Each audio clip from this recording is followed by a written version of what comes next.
Hello, everybody, and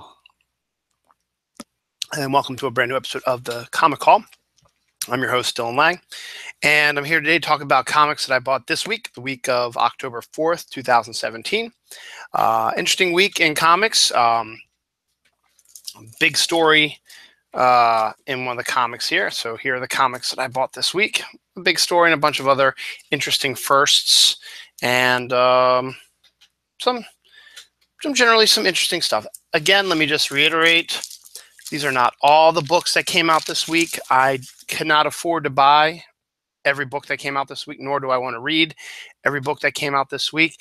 And to be honest, I probably can't afford these books either, but I was able to get these, and these are the ones that I collect and I'm pretty happy about. Always looking for places to cut, and there are going to be places here and there. But the first book I'm not going to ever cut, as long as this writer's still on it. Tom King is doing a bang-up job on Batman. It's Batman number 32. It's the end of the War of Jokes and Riddles. It also, for those who, spoiler alert, who might not know, before this storyline started, Batman proposed to Catwoman, and we haven't heard her answer yet. Her answer is in this book. So you may want to go right out and buy this book. You may as well buy all of them, because Tom King is killing it on this on Batman. Probably the best writer Batman's seen in a while. I'm sorry, I did not really enjoy Scott Snyder's run, with the exception of a few stories here and there. I think Tom King is doing a much better job than Scott Snyder's, but that's just my opinion. And on this series, the War of Jokes and Riddles, he has one of the best artists of Batman time, Miguel Janin, doing the artwork. So here's the front page spread of everybody who died in the War of Jokes and Riddles. And some really nice, here's a final showdown between Riddler, Joker, and Batman. Some nice sequences with Batman and Catwoman, who Batman is telling the story to Catwoman after they've had sex. So interesting. And just beautiful artwork. The story's been phenomenal. Where else can you find a story where one issue of the comic had, Bruce Wayne sitting down with the Joker and Riddler and their gangs and just talking about things? So absolutely, my book of the week is Batman. Is my book of the week every week it comes out, and Tom King is killing it on the series. Miguel Janin's artwork is good. David Finch is okay. He's doing pretty good as well. But I just love Batman, love Tom King's Batman, and you should definitely pick it up because Catwoman's answer is in there. So check that out. Next up is, I got the variant cover, even though I wish I probably should have gotten both covers because I like the other one drawn by Amanda Conner, but I had to get this one because it's drawn by, froze a second. Come on. Oh, come on. Shoot. There we go. Sorry about that. It froze for a second. I hate when that happens. Harley and Ivy meet Betty and Veronica. Now, this is the Adam Hughes variant cover. Adam Hughes is currently writing and drawing the Betty and Veronica comic on Archie Comics. The cover, the original cover, this is the variant. The original cover is by Amanda Conner. This book is written by Paul Dini, who created Harley Quinn, and Mark Andreyko, and it's drawn by Laura Braga. And, Archie has been just an amazing company with what they're doing with their characters, and now to have them team up with Harley and Ivy is a stroke of genius. And so I definitely had to pick this up. I definitely think you should too. Paul Dini created Harley Quinn, so he's writing her again, and it's Betty and Veronica, and artwork doesn't look too bad either. And Mark Andreyko is actually a really good writer also. So it's a mini series, but it's a good one. And you get a gorgeous Adam Hughes cover and a gorgeous Amanda Conner cover. Wish I could have a picture of the Amanda Conner cover, but it isn't there. But definitely recommended. Let's make sure these don't fall over. Two good books to start off this week so far, in my opinion. Speaking of Harley Quinn, we have Harley Quinn number 29, continuing the storyline where Harley Quinn is running for, I think, mayor. So it's written by Amanda Conner and Jimmy Palmiotti, with artwork by Mirka Andolfo and Michael Kaluta, and Tom Derenek. So I got a bunch of different writers, or artists rather. Michael Kaluta, I haven't seen his work in a while. But here's just some gorgeous artwork. And here's the Amanda Conner cover. So there's the Amanda Conner cover, which I liked also. This is, it's Harley. Harley's, I've never been a big fan of the character, but the way Amanda Conner and Jimmy Palmiotti writer, and it's just been a consistent, here's Michael Kaluta, been a consistent artwork. So, or consistent series. So definitely highly recommended Harley Quinn number 29. I'm still iffy on the whole Metal storyline, but here's the next one-shot, Batman the Dawnbreaker, which is the evil Green Lantern Batman hybrid in the Metal universe, the Metal Dark multiverse, I should say. It's written by Sam Humphries with art by Ethan Van Sciver. So Ethan Van Sciver's good artwork. So, but you get a different take of, Batman becoming Green Lantern, and they've done that before, but now they're doing it for the Dark multiverse. As I said, I'm not 100% certain how I feel about this Metal storyline, but I'm going to pick it up because it's only so many issues. It goes until Valentine's Day of next year, so, and it is Scott Snyder, but it's got nice artwork by Greg Capullo, and in this case, the one-shots have really good artist teams on also. So, and they also are just doing little mini tie-ins. Green Arrow, number 32. I don't normally collect Green Arrow, but because it's part of the Metal crossover, and I've shown you a couple ones start like in Nightwing and Suicide Squad, and now this one, and it's the finale. It looks like, I don't think it's going to be, I think there's some crossover to the Green Lanterns and Justice League and stuff like that, but we'll see what happens with that. It's written by Benjamin Percy and Joshua Williamson, art by Juan Ferreira. So it's the heroes in the Dark multiverse. And as I said, it started in, actually started in Teen Titans. I'm sorry, started in Teen Titans, went to Nightwing, went to Suicide Squad, and now ends in Green Arrow. And as I said, I think there's a couple more crossovers coming later this year, but I don't know if they're going to be connected to this. So, even though you might not do it, it is a Metal crossover. And if you want to get the full story, you might want to pick that up. So there's that. Continuing Batman's streak. I wasn't going to pick this up because the concept is just kind of to me, but it's an issue number 1, and Sean Murphy is pretty good. So it's Batman White Knight. You might have heard about this. This is the one where it's a mini series where Batman is the bad guy and the Joker's the good guy. As viewers of the show know, I'm not a huge fan of the Joker, and to flip that around, I guess, makes sense. But it's gorgeous artwork by Sean Murphy, and you definitely can tell it's a different storyline or story in there, and different type of thing. So I'll check it out, and we'll see what happens. But it is Sean Murphy, and it is getting some big buzz. So that came out this week as well. Green Lantern number 32. This may be Sam Humphries' last issue, but I'm not 100% certain. I will find out for sure. But I know he's leaving the book soon. But this one is just sort of a kind of a take a breath after the storyline's been going on. It's written by Sam Humphries with art by Scott Galuski. So it's a little Green Lantern action, but then you get them hanging out with their families and dealing with any familial issues they need to get over to move on. So, and to me, it sounds like it's wrapping up some of the story arcs that you need, when you're completing some story arc, if you're leaving a book. So we'll see. I don't know who's writing, who's taking it over or whatever, but that might be his last, but I'll let you know. Superman number 32 has slowly dropped in my list because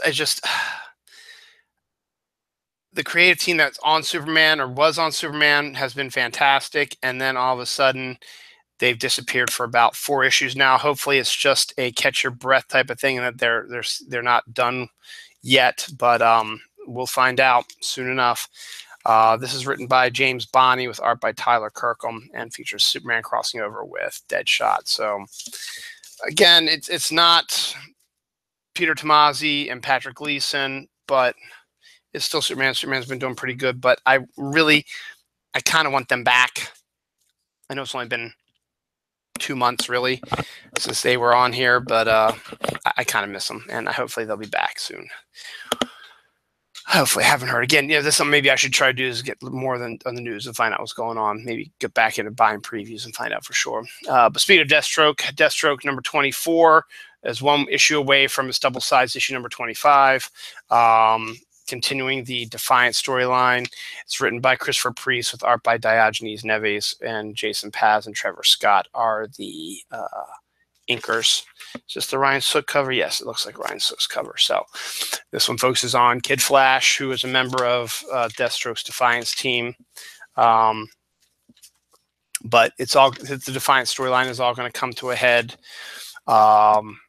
with the next issue, which is issue 25. So Christopher Priest can do no wrong, and I think he's taken over Justice League, but I don't know if I'm really interested in reading that. So we'll see. Thankfully, this is the final issue of All-Star Batman, from what Scott Snyder said. I mean, it hasn't been bad, but I haven't been too ecstatic about it. It's written by Scott Snyder with art by Raphael Albuquerque. So just, I guess it's trying to do something different, but to me, it just hasn't been a lot of fun. And I think my wife just texted me she is out with my son camping. So, and then we have Raphael Albuquerque and Raphael Scavone and Sebastian Fumara. Their backup story concludes as well. Check that out. So I got all the issues, but this is one less one that I have to worry about now, which I'm happy with. So good on that. Continuing and that's it for the regular DC proper. Continuing DC and Hanna-Barbera's crossover, we have Dastardly and Muttley number 2. Mainly bought this because Garth Ennis is writing it, excuse me, with art by Morissette. So it's Dastardly Muttley, the bad guys from the Hanna-Barbera cartoons, playing these types of characters. So the Hanna-Barbera DC comic books have been good. As I said, we got more coming out really soon. This is, I think, might have been the first part of the wave. So it's like a little bit of a Jabberjaw appearance. So we'll see. So I'll check that out as well. Garth Ennis writes some crazy stuff. That's it for DC. Marvel, they're continuing their legacy. Last week, I did their legacy issue, which is supposed to be their version of DC Rebirth. The first issues of the Legacy comics are out, including Spirits of Vengeance number 1. This is a mini-series. I liked the original Spirits of Vengeance when you have demonic characters or supernatural characters. I always like when they team up. You've got Hellstorm, Satana, Ghost Rider, and Blade. It's written by Victor Gischler with art by David Baldion.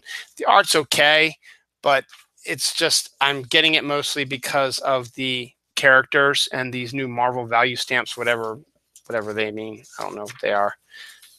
I'm not going to be getting a lot more Marvel, as I said on these shows previously, but it's Spirits of Vengeance. I like the original Spirits of Vengeance comic, so I figured I'd get that. It was number 1.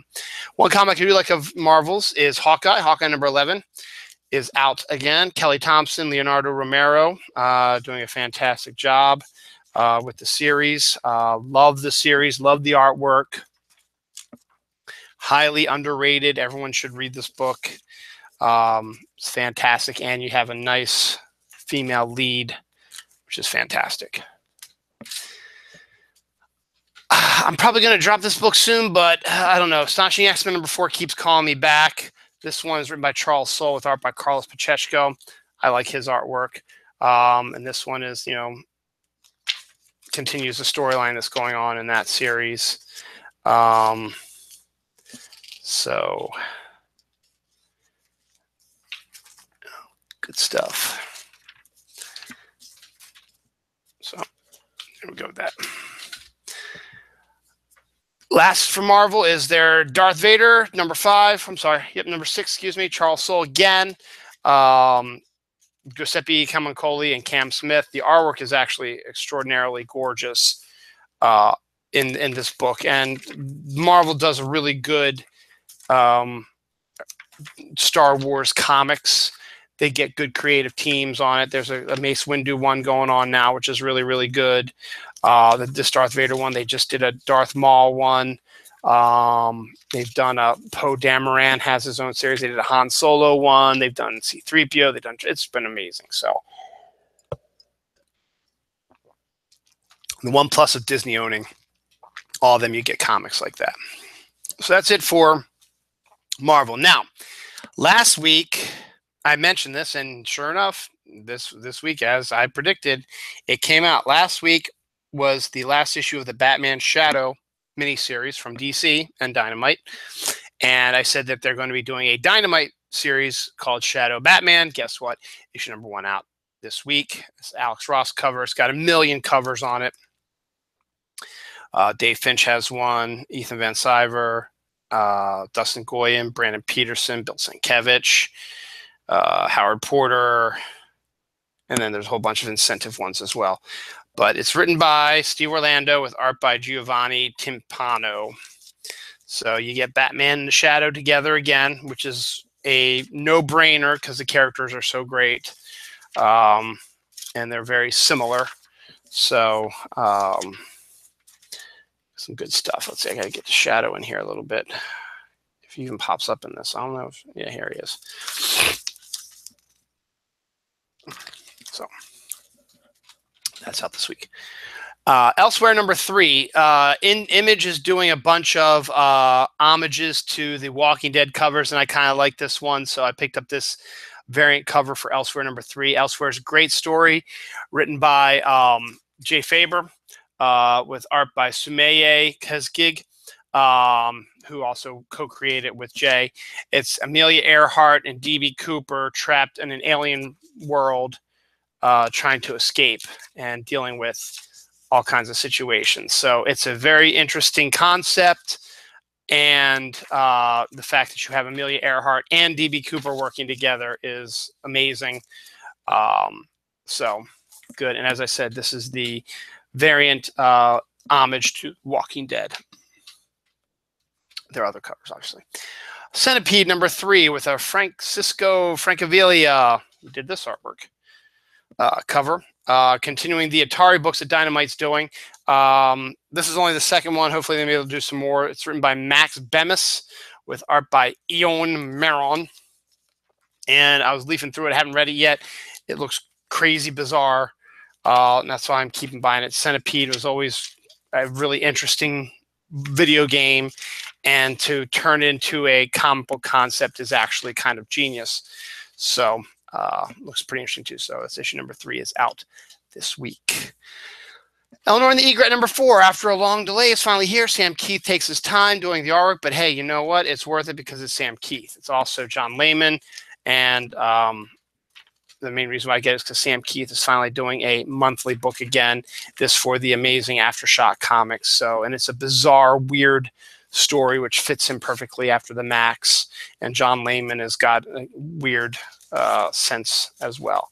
So if you like Sam Keith's artwork and you like weird stuff, hey, check this definitely out, particularly for the Sam Keith stuff.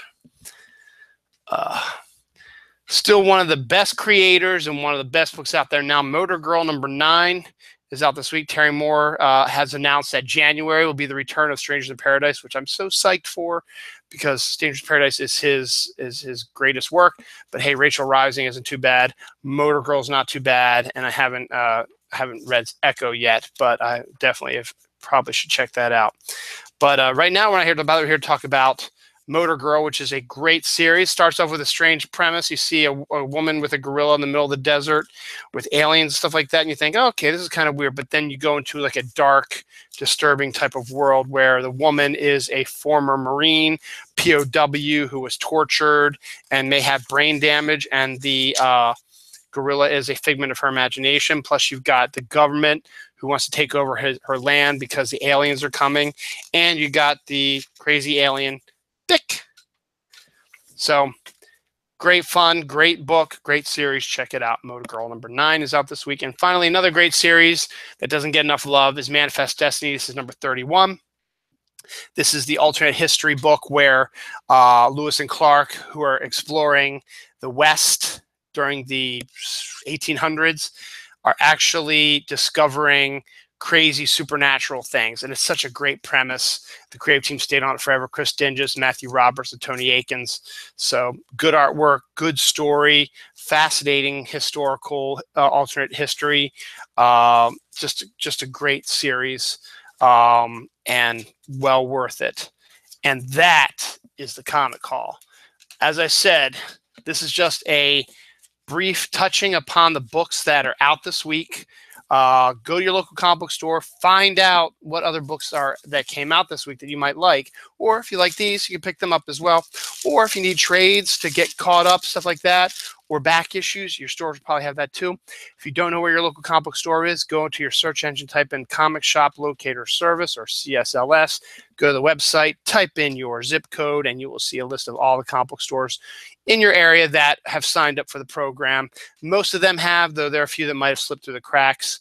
So definitely check it out, and just go in and just see what's going on in the world of comics. Comics are huge right now, and a lot of comic stores don't just have comics. They've got all family stuff. They got toys. They got shirts, glassware, sporting stuff, role-playing game stuff. Some stores have a role-playing game section. So if you like role-playing games, that might be a good place to go into. I got this tumbler at my local comic store. This is a Tana. Speaking of my local comic store, I love my local comic book store, Cards, Comics, and Collectibles. This is where I buy all those comics. They are actually moving closer to my house. Officially on November 1st, they'll be moving to a, right now it's vacant building getting work done on it, obviously, because they're the ones doing the work on it, at the top of my street. So you come out of my neighborhood, you go top of the street, boom, right there on Main Street, there it is. So fantastic. Can't wait. It's 3 or 4 times bigger than the store they have now. Can't wait to see what they do with the extra space. Find out in a couple of weeks, and I'll let you know.